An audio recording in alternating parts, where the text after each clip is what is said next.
नमस्कार, स्वागत है आपका IBN7 में। मैं आपके साथ पायल भुयन। शुरुआत करते हैं सुपरफास्ट खबरों की।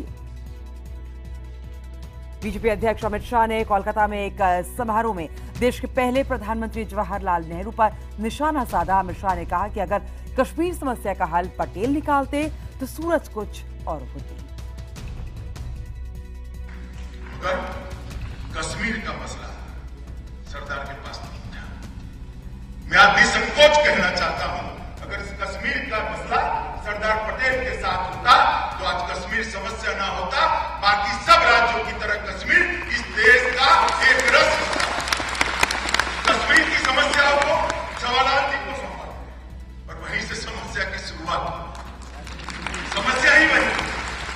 इन्होंने अपनी तुष्टीकरण की नीति के कारण एक बहुत बड़ी गलती कर दी और दिल्ली एकॉर्ड को उन्होंने अस्तित्व में लाया और उसी के कारण मित्रों आज कश्मीर में जो थोड़ी बहुत भी समस्या दिख रही है वो हमें ध्यान में आ रही है। संसद के मॉनसून सत्र का आज आखिरी दिन है। ललित गेट पर महीने भर से चली आ रही कांग्रेस और बीजेपी के बीच तनातनी अपने अंतिम मुकाम पर आ पहुंची, वो भी तब जब मॉनसून सत्र खत्म होने को आए। लोकसभा में कांग्रेस बहस के लिए तैयार हो गई और सुषमा के साथ साथ सरकार को भी कांग्रेस को जमकर कोसने का मौका मिल गया। कांग्रेस उपाध्यक्ष राहुल भी खूब बोले। सुषमा और राहुल ने एक दूसरे की जमकर पोल भी खोली, लेकिन ध्वनिमत से कांग्रेस का काम रोको प्रस्ताव गिर गया और सरकार ने भी साफ कर दिया कि किसी का इस्तीफा नहीं होने वाला। हालांकि जानकारी के मुताबिक कांग्रेस आज भी इस्तीफे की मांग करेगी। संसद में कांग्रेस उपाध्यक्ष राहुल गांधी ने बीजेपी पर ललित मोदी के मुद्दे को लेकर विदेश मंत्री सुषमा स्वराज पर कड़ा हमला किया। सुषमा के बयान के बाद राहुल गांधी ने पलटवार करते हुए कहा कि सुषमा जी दुनिया की पहली समाज सेवी हैं जो छिपकर काम करती हैं। राहुल ने ये भी कहा कि कल सुषमा जी ने उनका हाथ पकड़कर पूछा था कि बेटे तुम मुझसे गुस्सा क्यों हो। उन्होंने जवाब दिया कि मैं सच बोल रहा हूँ। ये सुनकर सुषमा जी ने सिर नीचे कर लिया था। कल सुषमा जी ने मेरा हाथ पकड़ा, ऐसे मेरा हाथ पकड़ा और कहा बेटा तुम मेरे से गुस्सा क्यों हो, मैंने तुम्हारा क्या किया। और मैंने सुषमा जी से कहा, सुषमा जी मैं आपसे गुस्सा नहीं हूं, आपकी मैं आदर करता हूं और मैंने आपकी आंखों में देखा जैसे मैं अभी देख रहा हूं और आपसे कहा ऐसे, और मैंने आपसे कहा सुषमा जी मैं सत्य बोल रहा हूं और आपकी आंखें ऐसे गई, आपने अपनी आंखें नीचे की। लोकसभा में भारी हंगामे के बीच विदेश मंत्री सुषमा स्वराज ने सफाई दी। सुषमा ने कहा कि ललित मोदी केस में मेरी बेटी और मेरे पति ने एक भी रुपया नहीं लिया। सुषमा ने कहा कि मेरी बेटी ललित मोदी केस में 90वें नंबर की वकील है और मेरे पति ललित मोदी के वकील नहीं है। उन्होंने कहा कि मैंने कोई गलत काम नहीं किया। मेरे केस में कोई कंफ्लिक्ट ऑफ इंटरेस्ट नहीं है। मेरे पति ने एक नया पैसा इस पासपोर्ट केस में मेरे ललित मोदी से नहीं लिया। मेरी बेटी 9वें नंबर की जूनियर थी, एक नया पैसा उसे इसमें नहीं मिला। मेरा कंफ्लिक्ट ऑफ इंटरेस्ट नहीं है। Conflict of interest P Chidambaram का है, जब नलिनी चिदम्बरम पैसे लेती है। संसद में मचे सियासी घमासान के बीच दिल्ली में कांग्रेस अध्यक्ष सोनिया गांधी ने बुधवार को कांग्रेस सांसदों को डिनर पर बुलाया, जिसमें पार्टी उपाध्यक्ष राहुल गांधी समेत तमाम सांसद शामिल हुए। सोनिया ने पार्टी सांसदों को सदन में सरकार को रोकने में कामयाब रहने के लिए पीठ थपथपाई। सूत्रों के मुताबिक सोनिया ने साफ कर दिया कि पार्टी आने वाले दिनों में भी इस्तीफे की मांग करती रहेगी। बिहार विधानसभा चुनाव के लिए नीतीश, लालू और कांग्रेस के महागठबंधन के बीच सीटों का बंटवारा हो गया है। 100 सीटों पर जेडीयू और आरजेडी चुनाव लड़ेगी, तो वहीं कांग्रेस को 40 सीटें दी गई हैं। बिहार विधानसभा में सीटों के बंटवारे को लेकर एनसीपी ने अपनी नाराजगी जाहिर कर दी है। दरअसल लालू नीतीश ने 100 सीटें बांट ली, जबकि एनसीपी के लिए सिर्फ 3 सीटें छोड़ी। महागठबंधन की ओर से संयुक्त कार्यक्रम का निर्णय भी लिया गया है। पहला कार्यक्रम पटना में 30 अगस्त को गांधी मैदान में स्वाभिमान रैली के रूप में होगा। वहीं बीजेपी की 28 अगस्त तक चलने वाली परिवर्तन यात्रा को गृह मंत्री राजनाथ सिंह और केंद्रीय मंत्री नितिन गडकरी सहित केंद्र के 4 बड़े नेताओं ने रवाना किया। एनसीपी अध्यक्ष शरद पवार के घर पर गैर कांग्रेस विपक्ष ने चाय पर चर्चा की। इस बैठक में मुलायम, रामगोपाल, शरद पवार, प्रफुल्ल पटेल, ममता बनर्जी, डेरेक ओब्रायन, शरद यादव, प्रेमचंद गुप्ता शामिल हुए। बैठक में आम आदमी पार्टी को भी न्योता दिया गया था, लेकिन पार्टी से कोई भी नहीं आया। बैठक के बाद ममता बनर्जी ने कहा कि बिहार चुनाव में सभी दल आरजेडी, जेडीयू, कांग्रेस और एनसीपी महागठबंधन को मदद करेंगे। अगली बैठक शरद यादव के घर पर 22 सितंबर को होगी। दिल्ली में केजरीवाल सरकार को 14 अगस्त को 6 महीने पूरे हो रहे हैं, लेकिन दिल्ली सरकार काम की वजह से कम, विवादों की वजह से ज्यादा सुर्खियों में रही है। इसी मुद्दे को उठाते हुए बीजेपी ने दिल्ली के कई इलाकों में पोस्टर लगाए हैं, जिसमें महंगी बिजली, टैक्स बढ़ोतरी, पेट्रोल डीजल महंगा होने जैसे तमाम मुद्दे उठाए गए हैं। साथ ही सीसीटीवी भी अभी तक नहीं लगने और महिला सुरक्षा पर भी बीजेपी ने अपने पोस्टर के जरिए सरकार को घेरने की कोशिश की है। राधे मां की भक्त रह चुकी डॉली बिंद्रा ने अब उनके खिलाफ शिकायत दर्ज कराई है। मुंबई पुलिस कमिश्नर को दिए गए लिखित शिकायत में डॉली बिंद्रा ने कहा है कि राधे मां और संजीव गुप्ता के परिवार की तरफ से उनके परिवार को लगातार धमकी भरे कॉल मिल रहे हैं। इसके अलावा राधे मां पर अंधविश्वास को बढ़ावा देने के आरोप में बोरीवली पुलिस स्टेशन में बुधवार को एक नई शिकायत दर्ज कराई गई है। शिकायत दर्ज कराने वाले वकील अशोक राजपूत ने मांग की है कि राधे मां पर अंधविश्वास निरोधक कानून के तहत मुकदमा दर्ज होना चाहिए। खुद को देवी का अवतार बताने वाली राधे मां के खिलाफ एक महिला पहले ही उसके पति और ससुराल वालों से प्रताड़ित करवाने का आरोप लगाते हुए शिकायत दर्ज करवा चुकी है। स्वतंत्रता दिवस के मौके पर 15 अगस्त को होने वाले परेड से पहले आज झांकी और परेड में भाग लेने वालों का फुल ड्रेस रिहर्सल होगा। इसको लेकर ट्रैफिक व्यवस्था में भी बदलाव किया गया है। यातायात पुलिस ने एक एडवाइजरी जारी कर कहा है कि वीआईपी वाहनों, आमंत्रित अतिथियों और आम लोगों के आयोजन स्थल तक जाने के लिए यातायात के व्यापक इंतजाम किए जाएंगे। लाल किला के आसपास की सड़कें सुबह 5 बजे से रात 9 बजे तक बंद रहेंगी। इन सड़कों से सिर्फ लेबल वाले वाहन ही गुजर सकेंगे।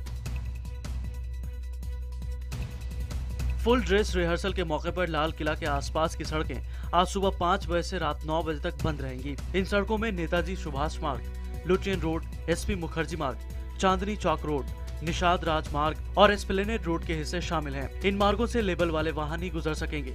पुलिस ने बिना पार्किंग लेबल वाले वाहनों को तिलक मार्ग, मथुरा रोड, बहादुर शाह जफर मार्ग, सुभाष मार्ग, जवाहरलाल नेहरू मार्ग, निजामुद्दीन पुल और आईएसबीटी पुल के बीच रिंग रोड से न गुजरने की सलाह दी है।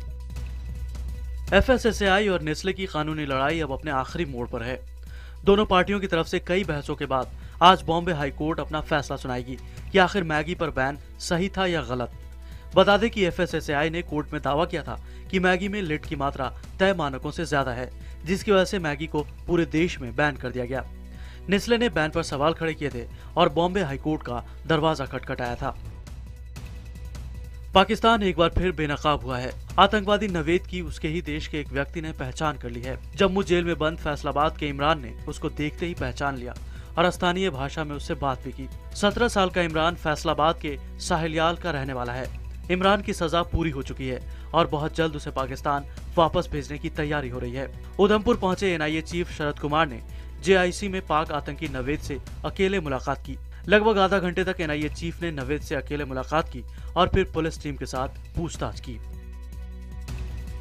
जम्मू कश्मीर के उधमपुर से आतंकी नवेद को दबोचने वाले 2 जाबाजों को सरकार ने सम्मानित करने का फैसला किया है। इन दोनों युवकों को 15 अगस्त पर शौर्य चक्र से नवाजा जाएगा। आपको बता दें कि जब आतंकी नवेद ने गांव वालों को बंधक बना लिया था, तब इन दोनों युवकों राकेश और विक्रमजीत ने साहस दिखाते हुए उस पर काबू पाया था। इससे पहले इन दोनों को जम्मू कश्मीर पुलिस विभाग में नौकरी भी दे दी गई है।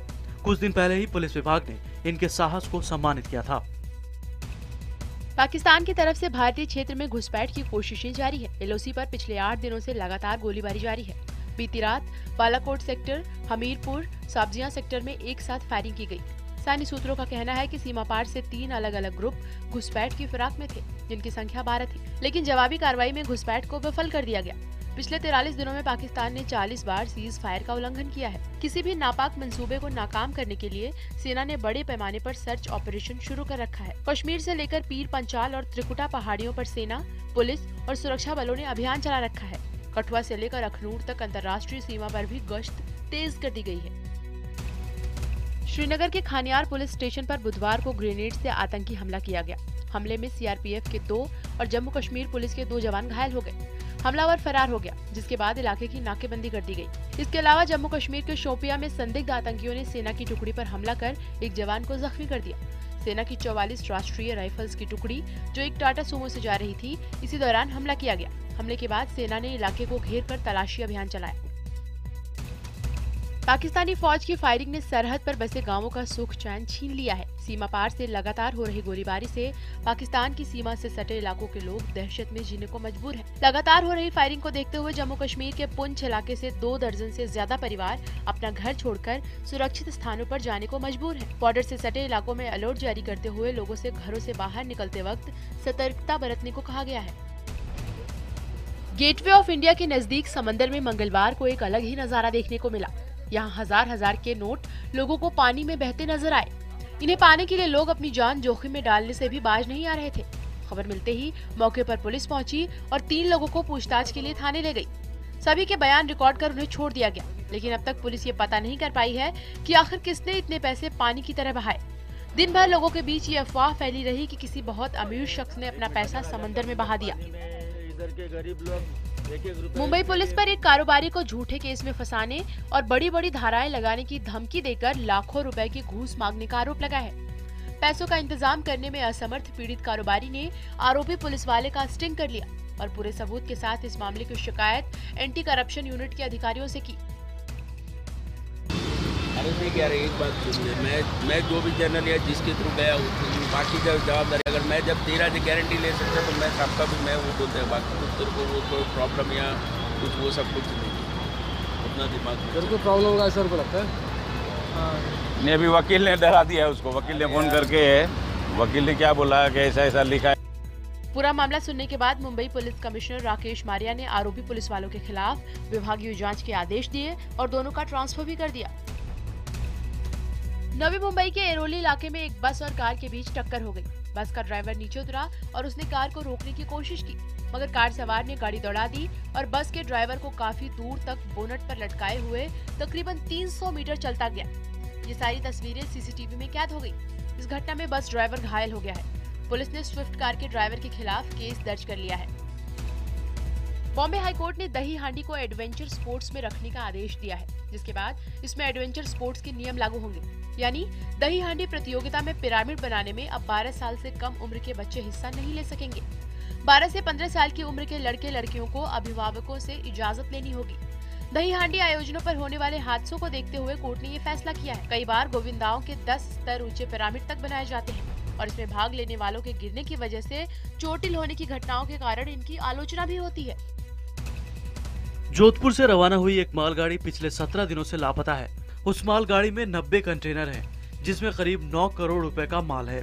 जोधपुर से ये मालगाड़ी 27 जुलाई को मुंद्रा पोर्ट के लिए रवाना हुई थी, जिसे 3 दिन बाद पहुंचना था, लेकिन अभी तक ये पता नहीं चल पाया है कि ये मालगाड़ी कहाँ है। फिलहाल 2 अगस्त को ऑनलाइन स्टेटस में ये पता चला था कि ट्रेन अहमदाबाद में है। बता दें कि मालगाड़ी के ड्राइवर 12 घंटे में बदल जाते हैं। लापता हुई ट्रेन को जोधपुर से ले जाने वाले ड्राइवर भी लौट आए हैं। वहीं रेलवे ये दावा कर रहा है कि उसकी जानकारी में है कि ट्रेन कहाँ है, लेकिन जगह बताने को तैयार नहीं है। गोल्ड टेस्ट की पहली पारी में आर अश्विन और अमित मिश्रा की घातक गेंदबाजी के आगे श्रीलंकाई टीम पहली पारी में 183 रन बनाकर ढेर हो गई। भारत की तरफ से सबसे ज्यादा आर अश्विन ने 6 विकेट अपने नाम किए, तो अमित मिश्रा ने 2, जबकि ईशांत शर्मा और वरुण एरान के साथ एक कामयाबी लगी। दिन का खेल खत्म होने तक भारत ने 2 विकेट पर 128 रन बना लिए।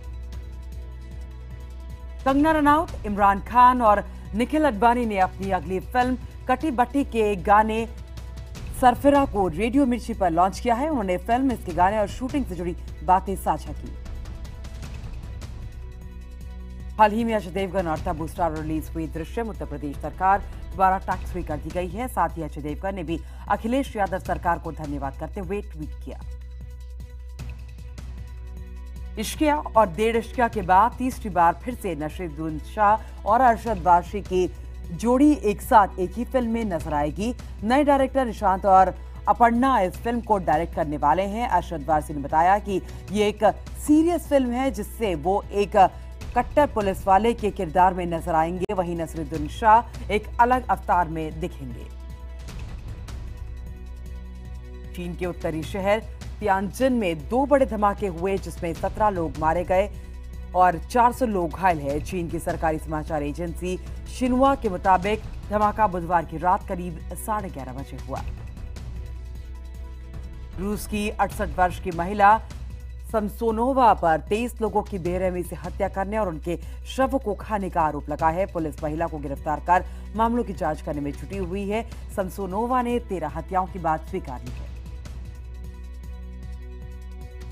चीन में 2 अलग अलग कोयला खानों में हुए हादसे में 10 लोगों की मौत हो गई और 40 अन्य लापता हो गए हैं। कोयला खदान में भूस्खलन होने की वजह से ये हादसे हुए हैं। लापता हुए लोगों के लिए बचाव अभियान चलाया जा रहा है। पुर्तगाल के जंगलों में लगी आग बहुत तेजी से फैलती जा रही है। आग बहुत तेजी से फैलते हुए राष्ट्रीय पार्क की तरफ बढ़ रही है। आग पर काबू पाने के लिए 94 गाड़ियों के साथ 300 से ज्यादा दमकल कर्मी लगे हुए हैं।